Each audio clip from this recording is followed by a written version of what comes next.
COVID-19 ini? Bagaimana mensiasatinya dalam hal penanganan pembangunan?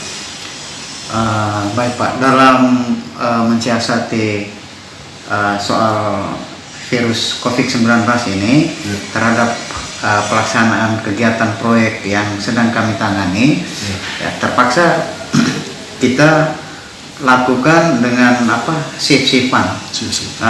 Strategi ini supaya tidak sepenuhnya semua staf teknik atau karyawan itu kita rumah fisik berada di lapangan. Nah, fisik di lapangan itu untuk bagi pekerja-pekerja, sedangkan staf teknik ini kita sebagian kita kerja dari rumah. Jadi mungkin ini hari shift pertama. Ini yang datang ke kantor, besoknya kita rolling terus. Sehingga mengurangi konsentrasi karyawan masa dalam satu tempat. Nah, karena kita mengikuti anjuran pemerintah. Kalau terlalu banyak karena karyawan kita di sini mungkin kurang lebih 30. Kalau semua terkumpul agak juga nanti berfokus pada satu tempat. Itu yang kami lakukan. Sedangkan terhadap kegiatan di lapangan juga kita mengikuti arahan. Jadi kita tidak 100% ini vakum sama sekali. Tetap jalan juga. Tetap berjalan, tapi sesuai SOP. SOP-nya tetap kita laksanakan. Jadi jaga jarak, terus masker, dengan ini menyiapkan APD. Itu yang kita lakukan. Baik. Satu hal yang perlu kami ketahui Pak, bahwa dengan mengurangi pergerakan atau menghadirkan banyak orang pada suatu titik pekerjaan seperti yang tadi Bapak jelaskan, apakah tidak mengganggu volume dari pekerjaan itu sendiri? Sejauh ini apakah ada masalah? Memang dampak dari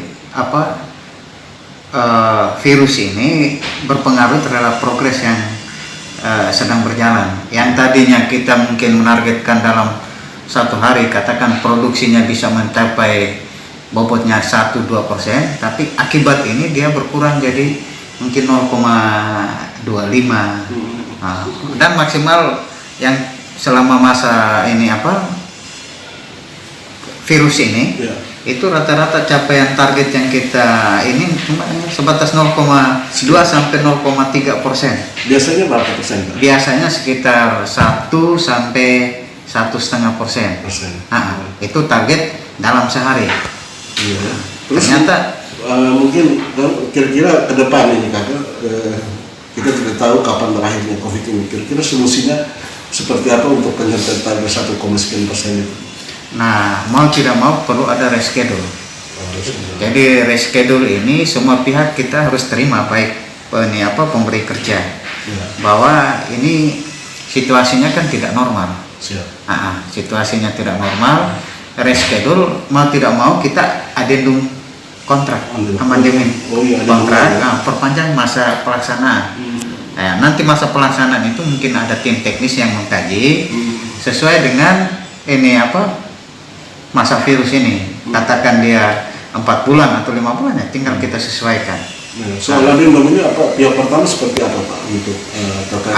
Kalau ini kan virus ini kan mendunia. Dan pemerintah dalam hal ini kan sudah memberikan himbauan, termasuk banyak proyek yang sudah ditenderkan saja bisa di-cut. Sudah, bahkan ada yang sudah dikontrak, terpaksa dihentikan karena dananya mungkin dialihkan ke penanganan ini COVID ini. Ini sehingga untuk pihak pertama bagi saya mungkin mereka juga tidak keberatan ketika kita mengajukan perpanjangan kontrak. Terus soal tender manager nih Pak, memang kita tahu sama-sama tahu bahwa ada sistem tender melalui online. Tapi ada juga teknisnya bahwa harus ada semacam kelengkapan administrasi, yaitu tatap muka tidak ada kendala selama ini soal tender manager. Jadi kalau yang khususnya kami selama ini kebetulan kami mengikuti paket-paket itu Ya. sudah pada tahap kontrak dan sekarang sudah action. Oh ya. Ketika virus mewabah kami sudah lolos. Sudah nyaman ya? Sudah nyaman. Hanya ya kendala di pelaksanaan saja. fisik. Terus terkait ada beberapa paket yang sedang kami ikuti. Ini kebetulan di LPSF Flores Timur itu sudah ditayangkan. Itu nanti teknisnya seperti apa? Mungkin saat pemberian penjelasan. Itu juga sistemnya online. Itu kita akan tanya. Apakah tatap muka itu masih diperbolehkan? Karena mau tidak mau ketika kita melakukan ini pembuktian, kita kan harus tatap muka. Apakah nanti kita mengikuti SOP yang ada, menjaga jarak dan kelengkapan ini APD yang lain itu yang mungkin nanti kita dengar petunjuk teknis dari yang punya ini kerjaan dalam hal ini Pokja. Kalau sejauh ini Kak, Pak, ini berapa daerah yang sudah PT Bulinda ini melakukan pekerjaan ini? Yang sementara kami lakukan kegiatan itu ada di